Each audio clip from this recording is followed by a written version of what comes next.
जो तुम्हें कर्म मिला है उसे धर्म के अनुसार करो, भगवत समर्पित कर दो, वो यज्ञ हो जाएगा। उसका फल मिलेगा तुम्हें आनंद, भगवत प्राप्ति, महासुख। कर्म वही है, पर जब अहंकार से प्रेरित होकर अपने लिए करते हो सुसुख वांछा, तो उसमें अधर्म वृत्ति बढ़ जाती है। अधर्म वृत्ति निश्चित आपको भोगना पड़ेगा। यदि भगवान की शरण में हो जाओ, अबलो नशानी अबना नशई हो, वो कृपा करे तो सब क्षमा हो जाए। वो कह रहे हैं कि हम तो हम सर्वपापेभ्यो मोक्षयिष्यामि मा शुचा। नहीं तो आपका जो कर्म प्रकाशित नहीं हुआ है और आपने पाप कर्म किया वो गुप्त है, वो नष्ट नहीं हुआ, वो भयंकर रूप रख के तैयार है, अपने समय पे तुम्हें नष्ट कर देगा। एक 45-50 वर्ष की अवस्था के थे, अब उनको ज्ञान हुआ कि हमारे द्वारा बहुत अधर्म हुए हैं, अब सब छोड़ो, अब सत् कार्यों में लगो। तो उनके सामने एक स्वर्णकार का मकान था। वो बहुत ही कपटपूर्ण व्यवहार करता था, भोले भाले लोगों को असली स्वर्ण लेकर के केवल स्वर्ण का लेप करके अलंकार बेचता। अगर कोई जानता तो कुछ राज कर्मचारियों को अपने ले दे के अधीन किए हुए था और उसको कुछ नहीं होता। तो जो राज कर्मचारी उसके रहस्य को जानते थे वो रात में ड्यूटी देते थे। उन लोगों ने सोचा कि इतना धन इसने इकट्ठा किया है, अगर हम इसको मार देते हैं और इसका स्वर्ण ले लेते हैं तो कोई रिपोर्ट करने वाला भी नहीं होगा और हम बहुत धनी हो जाएंगे। अधर्माचरण करने वाला कभी सुखी नहीं हो सकता। स्वर्णकार अधर्म आचरण कर रहा था तो उसके अधर्म आचरण में सम्मिलित होने वाले राज कर्मचारियों ने उसे मार दिया। उसका स्वर्ण ले लिया, धन ले लिया और उसे एक बॉक्स में बंद करके वो निकल ही रहे थे कि वो जो धर्म पे चलना ठाना था उन्होंने देख लिया। बाहर निकले, उनका ये क्या है, अब वो तो फंस गए क्योंकि बॉक्स में उसकी लाश थी और सब बैग झोला में स्वर्णाभूषण धन था। उन्होंने तुरंत उसको कहा, आवाज मत दीजिएगा, देखो हम तुम्हें हिस्सा दे देंगे, ये जो धन हमारे पास है इसको हम 3 हिस्से में बांट लेंगे और इसको हम नष्ट कर देते हैं, कोई जानेगा नहीं, हम राज कर्मचारी हैं, किसी तरह का फसाव नहीं होगा। उन्होंने कहा, ये मैं अधर्म का कार्य नहीं कर सकता, मैं तो अब हल्ला मचाऊंगा, सबको बुलाऊंगा और बताऊंगा कि तुमने इसकी हत्या की है और इसका धन अपहरण कर रहे थे। अब राज कर्मचारी, उन्होंने सोचा हमारी ड्यूटी भी जाएगी, धन भी जाएगा, सजा भी मिलेगी। दोनों ने इशारे में ही बात कर ली और हल्ला मचा के दौड़ पड़े, पकड़ो इसे, पकड़ो, जाने न पाए। उसे पकड़ लिया, लोग इकट्ठा हुए, क्या हुआ, देखो ये धन अपहरण करके जा रहा था, इसकी हत्या कर दी। तो हम लोग गश्त लगा रहे थे तो हमें शंका हुई, आए तो देखा ये पकड़ा गया, जो धर्म से चल रहा था उसको पकड़ लिया। अब तो प्रमाण, राजकर्मचारी खुद गवाही देने के लिए तैयार, उसे बंद किया गया, मुकदमा हुआ।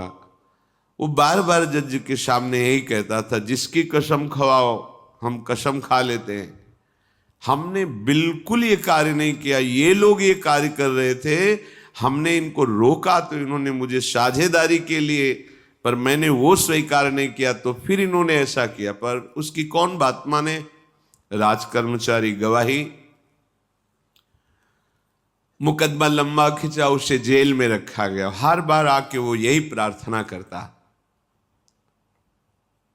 कई वर्ष तक चलता रहता मुकदमा, जेल का उसे बड़ा कष्ट भोगना पड़ता। वो विचार करता कि मैं अगर हिस्सा ले लेता तो बच जाता, लेकिन धर्म से चल रहा था तो देखो मुझे कष्ट भोगना पड़ा। मुझे लगता है भगवान के दरबार में न्याय नहीं है, धर्म रक्षा नहीं करता, ऐसा लगता है। एक दिन आया और रो करके यही बात कही जज के सामने कि मुझे लगता है भगवान नहीं है।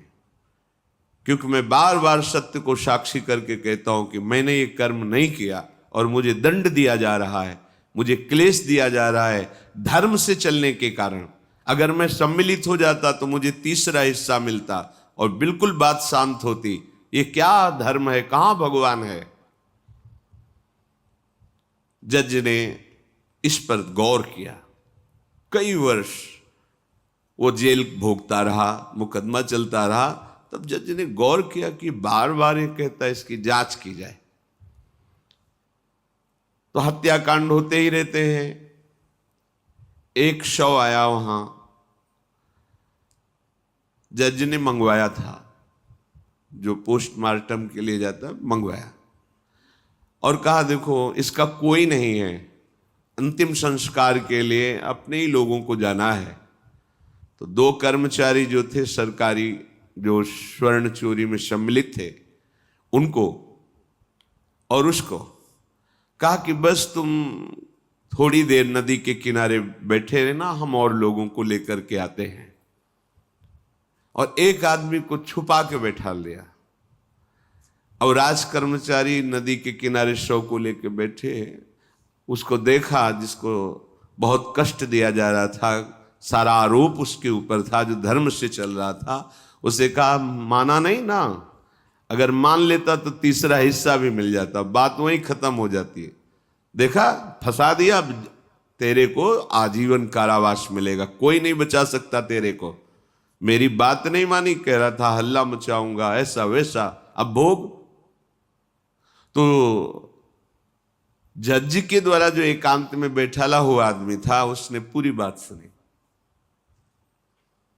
इसीलिए ये नाटक रचा गया था।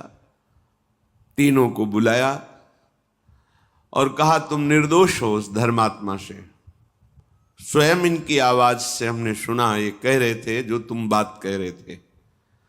तो उसने कहा कि ये तो ठीक है, अब निर्णय ठीक कर दिया, लेकिन अब कई वर्षों से मैं दंड भोग रहा था, ये कौन सा न्याय है? किस अपराध के कारण? मैं तो धर्म से चल रहा था, इसमें किंचन मात्र मेरा कोई अपराध नहीं था। फिर कई वर्ष से मैं सजा क्यों भोग रहा था? बार बार प्रताड़ना, नाना प्रकार के कष्ट क्यों भोगा मैं? जज ने कहा तुम हृदय को साक्षी करके बताओ, क्या कोई ऐसा अपराध किया है जिसका प्रकाश ना हुआ हो और तुम्हें दंड ना मिला हो? हम अब उसका कोई दंड थोड़ी तुम्हें देंगे, लेकिन तुम्हारे अंदर जो भगवान के प्रति आरोप है उसका निराकरण हो जाएगा। उसने कहा हाँ, यौवन अवस्था में मैंने किसी स्त्री को ऐसा ऐसा, और वो विरोध करने पर भी उसे मार दिया और आज तक बात कोई प्रकाशित नहीं हुई। तो बोले फिर भगवान को क्यों दोष देते हो? वो कर्म तुम्हारा दंड अगर मिल जाता तो नष्ट हो जाता, वो कर्म सुरक्षित है। उसी कर्म ने तुम्हें यहां अधर्म ना होने पर भी फंसाया और देखो तुम्हें भोगना पड़ा। तो निश्चित समझो, यदि आप अधर्म के द्वारा कोई भी सुख साधन करेंगे तो आप नष्ट होंगे। अधर्म के द्वारा आप धन आदि छीनना चाहेंगे तो आप नष्ट होंगे। अधर्म कर दिया है और उसका प्रायश्चित नहीं हुआ तो वो कर्म सुरक्षित है। ऐसी जगह फंसाएगा जहां 100% आपने कोई अपराध नहीं किया पर आपको उसका दंड भोगना पड़ेगा। फिर आपको लगेगा कि न्याय में अन्याय हो रहा है, कोई भगवान नहीं है। देखो मैंने बिल्कुल कसम खा के कहता हूं पाप नहीं किया, पर ये पाप का जो आरोप लगा वो पूर्व पाप आकर के तुम्हें दंडित कर रहा है। अब इस कर्म विधान को ये बहिर्मुख लोग क्या जानते हैं? तभी कहते हैं अरे कहां भगवान, कैसे भगवान? आज तुम धर्म से चल रहे हो, लेकिन कल तुमने जो कर्म किया तो तुम शरणागत होकर भजन के द्वारा उसको नष्ट नहीं किया ना, तो वो सुरक्षित है। अवश्य में भोक्तव्यम कृतम कर्म शुभाशुभम।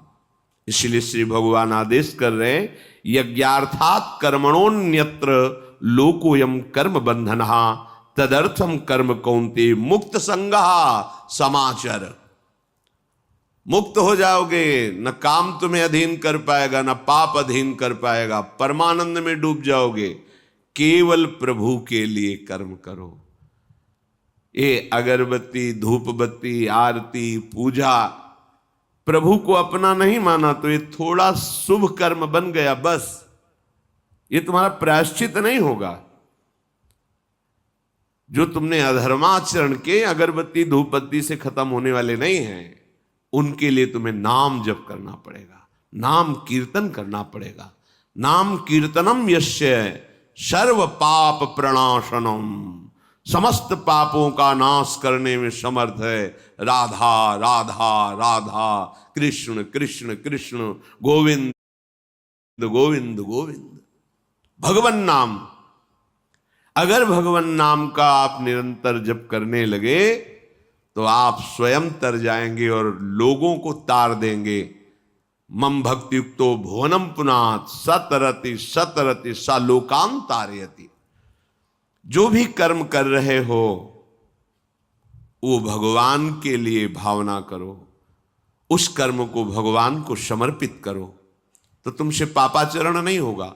जो पापाचरण हो गए हैं 10 मिनट केवल बैठ करके अपने घर में ही ताली बजा के मंजीरा लेकर के, इसे नाटक मत समझो, आडंबर मत समझो। नहीं, जो आडंबर और नाटक किए हैं ना, वो जब अपना नाटक फैलाएंगे तो तुम उस नाटक से निकल नहीं पाओगे। माया का नाटक है।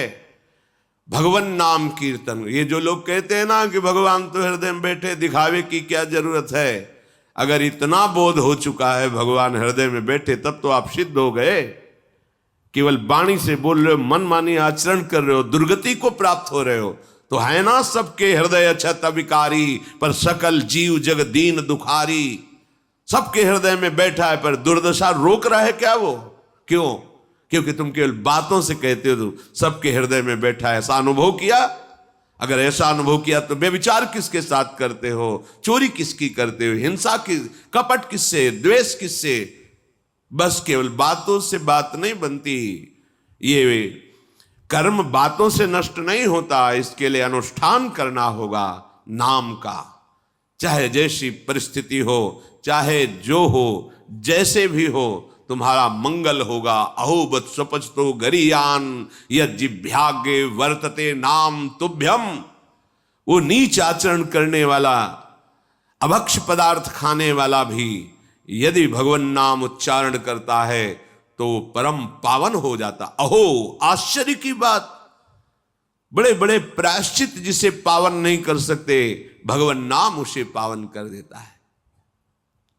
जय शीत हरिवंश विचार के मनुज देह गुरु शरण गही, सकई तो सब पर पंच तजी कृष्ण कृष्ण गोविंद कही। कृष्ण कृष्ण गोविंद क्या जाता है? हम तो ये नहीं कह रहे कि तुम नहा के जपो, तुम ऐसा जैसे हो, जहां हो, गोविंद गोविंद, राधा राधा राधा वल्लभ श्री हरिवंश, तुम पावन हो जाओगे प्यारे। तुम्हारी दुर्गति, तुम्हारी विपत्ति, तुम्हारी उन्नति में जो बाधक कर्म है उनको नष्ट करो। किसी से भीख मांगने की जरूरत नहीं, कृपा की। अगर नाम जप नहीं तो कहीं भी भाग के चले जाओ, देख लो तुम्हें क्या मिलता है। नाम जप करो, तुम स्वयं देने वाले बन जाओगे। मांगना मिट जाएगा जन्म जन्म का। विश्वास करो, जैसे भी हो। नहीं छोड़ पा रहे गंदी बातें, शुरू करो। नाम को तो अंदर लाओ, वो तुम्हें इतनी सामर्थ्य देगा, सब छूट जाएगा, सब छूट जाएगा। विश्वास करो। आज तक जितने बड़े बड़े ऊंचाई के पद पर पहुंचे हुए महात्मा हैं, सबके मूल में नाम पाया गया। निरंतर नाम जप, निरंतर अभ्यास करने से होता है। विश्वास करो, इसके बराबर न तीर्थयाटन है, न कोई अन्य साधन है। नाम कलयुग केवल नाम आधारा, सुमिर सुमिर नर उतर ही पारा। जिसने नाम का आश्रय ले लिया महासुखी हो गया। पर जब तक तुम्हारे पाप कर्म भस्म नहीं होते, तब तक तुम्हें आनंद नहीं मिलेगा। इसलिए विश्वास करके दीर्घ काल तक सम्मान पूर्वक, आदर पूर्वक हृदय में नाम जप करो। जब पाप वासनाएं नष्ट हो जाएंगी, पाप प्रवृत्ति नष्ट हो जाएगी, तब आनंद की धारा